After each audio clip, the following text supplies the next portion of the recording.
guys, welcome back to Harvey's Hot Rods. Today we got a special build for us. Thanks to our friends at Aldan American for sponsoring this video and this installation with their wonderful products and hardware we got here. So first off, what we're working with is their coilover set, their 65 through 73 Mustang. It features your coilover. It also features a way for you to adjust the ride height from 0 to 2 inches. It also provides a knob up here so that way you can adjust the shock retention or the bounce, and you can adjust that however you want your riding capabilities to be, whether you want it to be a nice smooth driver for on the streets if you're riding a lot on the highway, or you can thrust it all the way as stiff as it can get if you're a track focused person and you want to see some performance on autocross.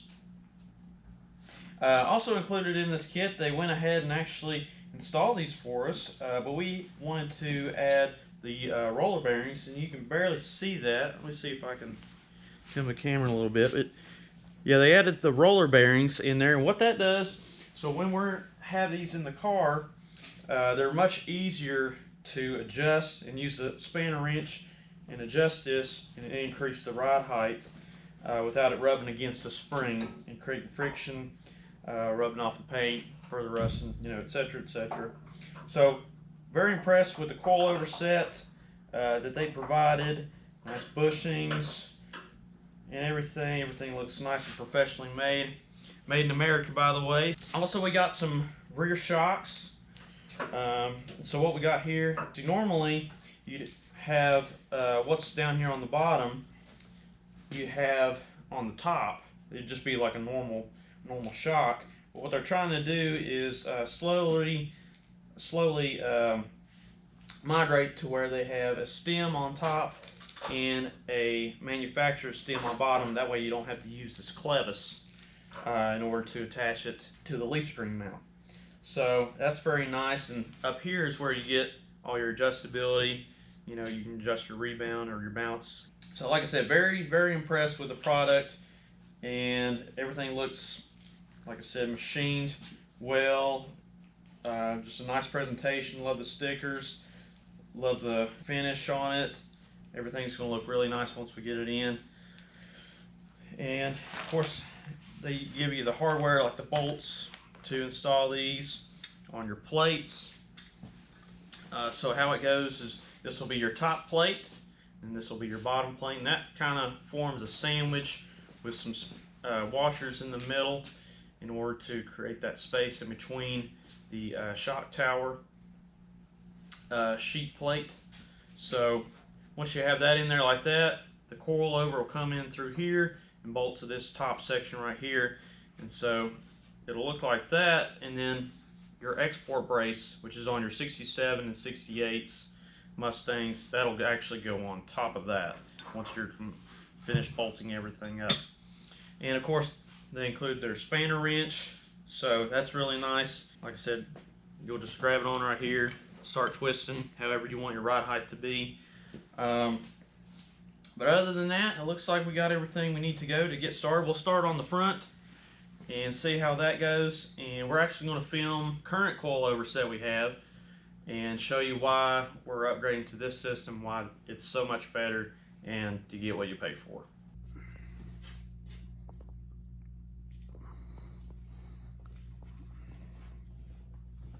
Alright, so this is what kind of coilover set we got right now.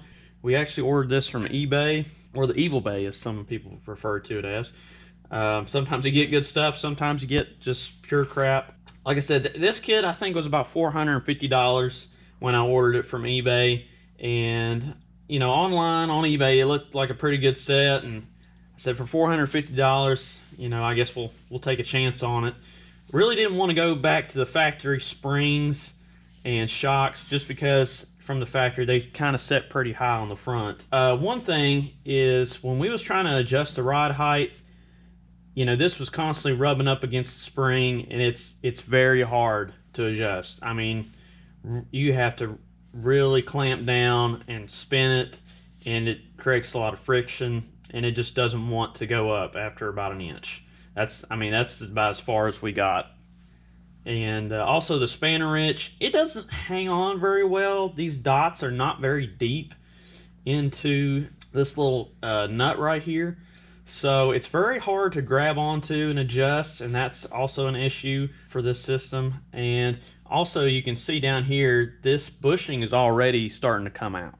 Now there was clamps right here on the two sides, but what they didn't add is a washer on the outside. So therefore that's why the bushing is already starting to come out. And I haven't drove this maybe 5 miles. So obviously that ain't going to make it for another, 50,000 miles if we keep driving it like that. So a few cons, actually probably a lot of cons, is why we're changing this out and going with a much better brand name system versus cheapo eBay special.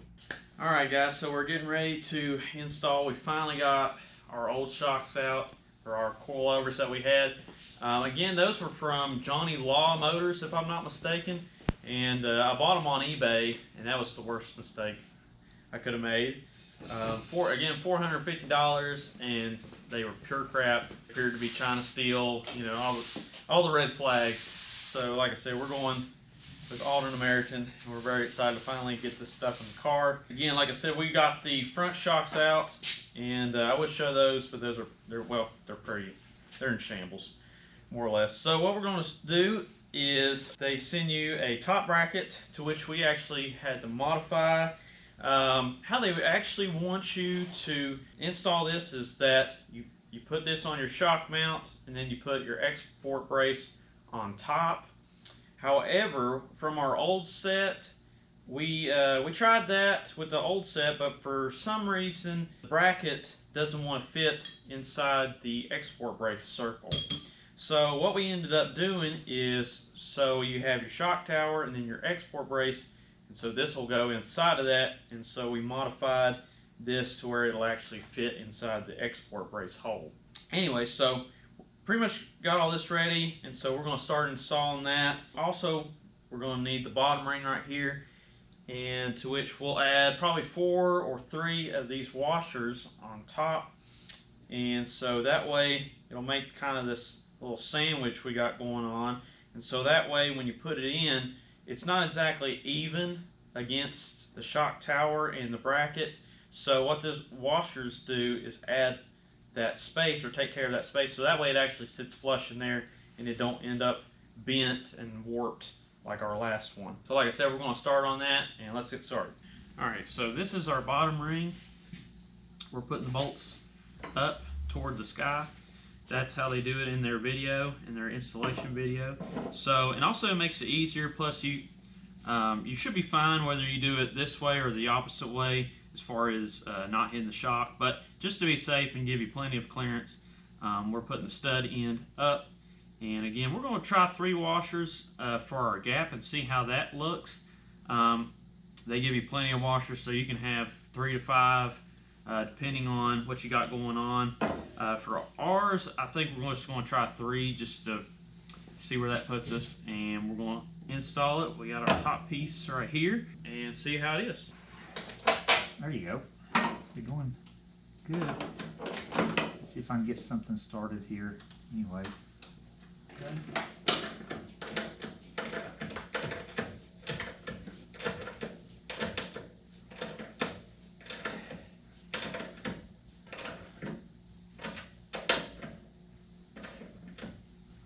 Okay, let's see if we can get the front one.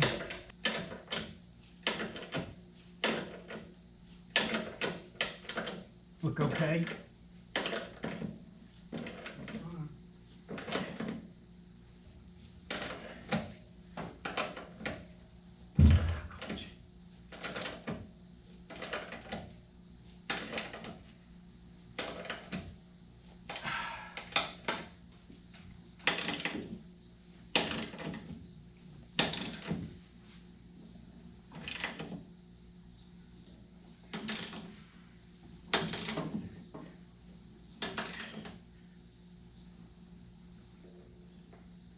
Okay.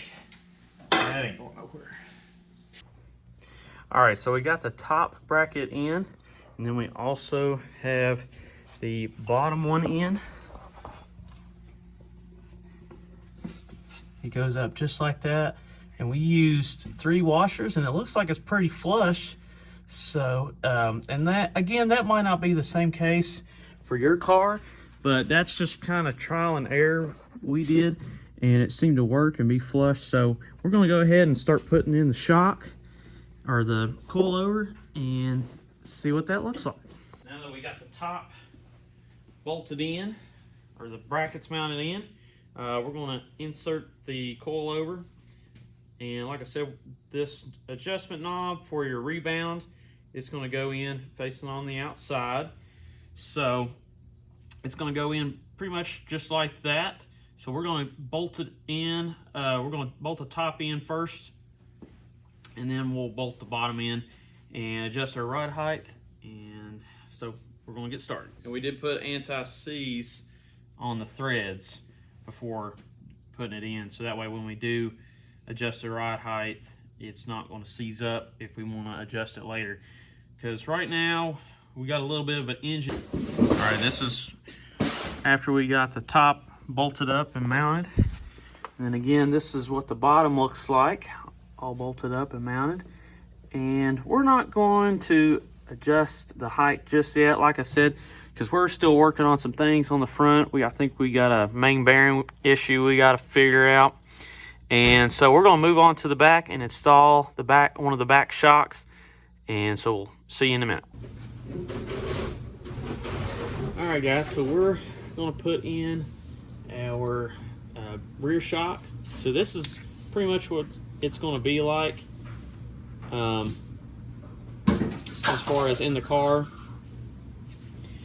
You unscrew the top knob all the way, and then so that way you can unscrew this bolt, and you'll unscrew that nut right there.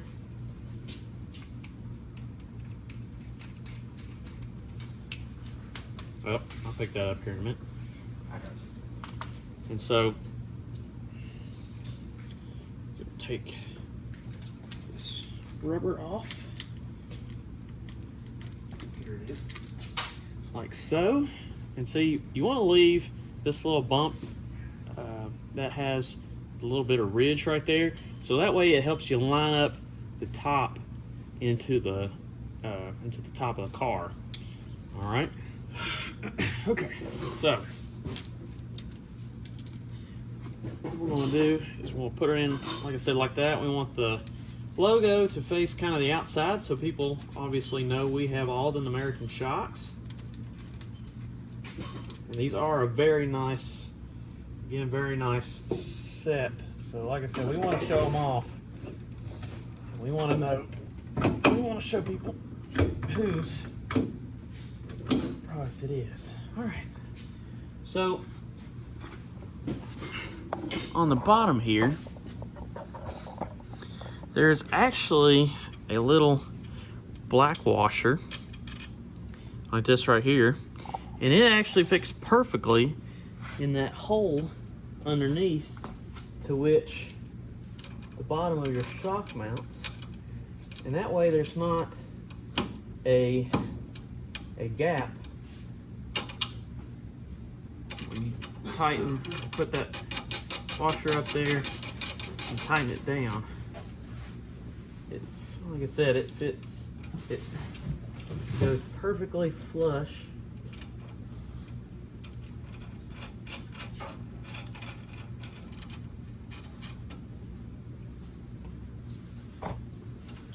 Against there.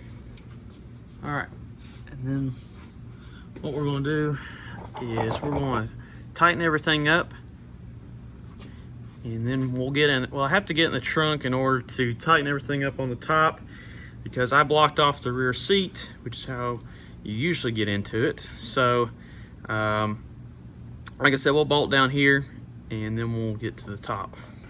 All right, guys, so we got both rear shocks in and mounted on the bottom. Make sure that when you're installing this, that the nut faces the back. And so that's actually for the same thing for both front and back. We want the nut to face the back. It has something to do with the way the car moves or the axle moves. It's just better that way. So we'll have to readjust the front, but like I said, a reminder that the nut needs to face the back. And so we're going to get in the trunk and tighten down the top, put the nut, or put the rubber boot on the nut, and then we're going to put back on the adjuster. All right guys, so we have the back seat blocked off, so we're going to have to tighten everything as far as the rear shocks here in the trunk. Luckily I'm a small person, about 5'7", and so just so you know, somebody 5'7" does fit in the trunk. So we're going to tighten down the back on the rear shocks this way, and after that we should be good and rolling.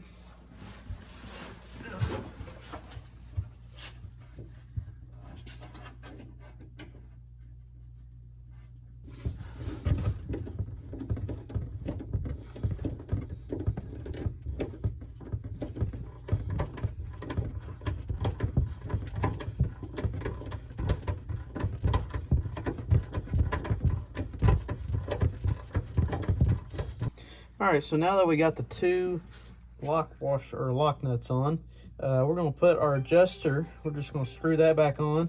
And like I said, this will adjust our rebound. We're going to tighten it down all the way to where it don't click anymore, and then we're going to go back out 5 clicks just like we did on the front. And like I said, that should finish us up back here. We'll do the other side as well. And then like I said, we'll readjust or retighten the front. We need to redo the bolts up there anyway, so we'll see you here in a minute. Alright guys, so we're all wrapped up here. We just got the Aldan American shocks and coilovers installed in the front and rear. We're really happy with how everything turns out, how everything looks. It looks pristine, professional, 100% American made, which is what we wanted from the start, what we should have went with from the start. I was really disappointed with how our old coilover system on the front was. Like I said, I bought all that stuff on eBay at I think around $450. Seemed like a good deal, so like I said, took a chance, and now I wish I went with the real system, which is all an American system. Like I said, everything went in smoothly. The front and rear both, they look great. Love the finish. I love the labels on it. All the hardware is included, so you're not having to make a run to Lowe's, hopefully, and not buying extra hardware or anything like that. All that's included in that. Everything went in. So like I said, we're just overall really happy with everything. Can't wait to get this thing on the road. I've been working on this for about 2 years now. A little over 2 years. Been working on it since November of 2021. Finally got it painted.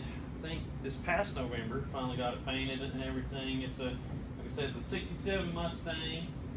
I will go ahead and put it down on the ground and see where our stance is, our ride height is. I haven't checked that, but like I said, right now we're going through the motor and checking to see. I think we're putting in a new main seal because it's leaking pretty bad.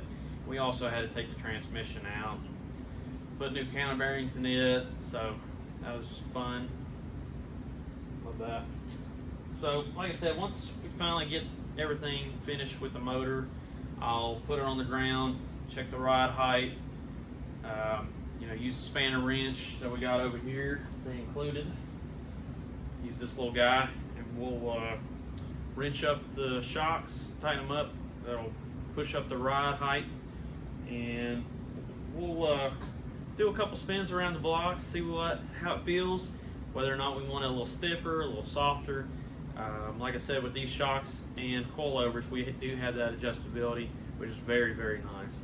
Especially dial in kind of what you might be driving your classic on the road a lot, so there might be a lot of potholes where you live, so you probably want it on the softer side, or you might have it solely track focused, so you want that sucker stiff as can be when you're going around turns. So like I said, it's all a matter of preference, but really excited to get this car finally on the road and see what it's got.